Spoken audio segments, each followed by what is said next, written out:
Okay, good morning mga partner. So, paano nga ba tayo mag-register dito kay ULT Max? So, ganito po siya.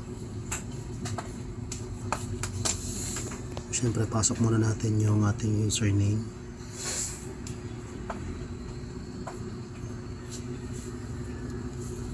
Tapos yung ating password.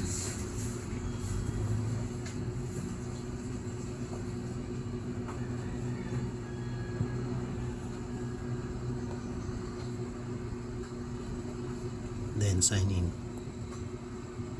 Ayan. First, mag-request muna tayo ng registration code. So dahil meron tayong 3,000, select natin yung basic, tapos hingi tayo ng isa, and then click natin yung proceed.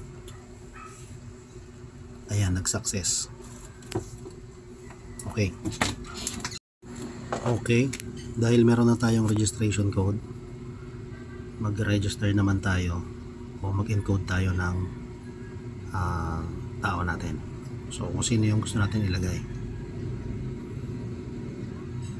So Genealogy, position member. Ito sa taas may nakalagay na register. Diyan tayo mag-encode ngayon.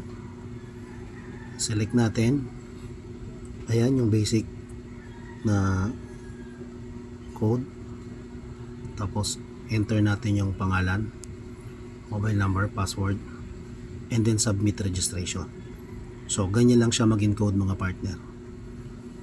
Kailangan mo lang sundan itong video ito para kahit ikaw ay pwede kang mag-encode para sa iyo. Okay mga partner, ganito gagawin natin para ma-activate natin ang isang account. After natin na-encode kanina, humingi tayo ng registration code. Ngayon, nag-send naman tayo nag-send tayo ng request for activation code. Punta tayo dito sa genealogy natin. Ayan.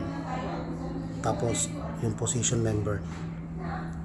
Kita natin, di ba, mayroong si Roslyn nandiyan dyan. So, punta tayo sa downline. Tapos kung saan natin gustong ilagay, dahil meron na siyang registration code, i-activate na natin siya. Pasok natin siya dito. Okay, dahil nandito na siya, yan, select na natin yan. Ayan na yung code. Tapos yan, isa-submit registration na lang natin siya para nasa left na yan siya. Aga ni Ma'am Loli. Okay, dahil na-registered na natin, pagpasok ng account, ayan, nag-reply na agad ang system. New account was created successfully.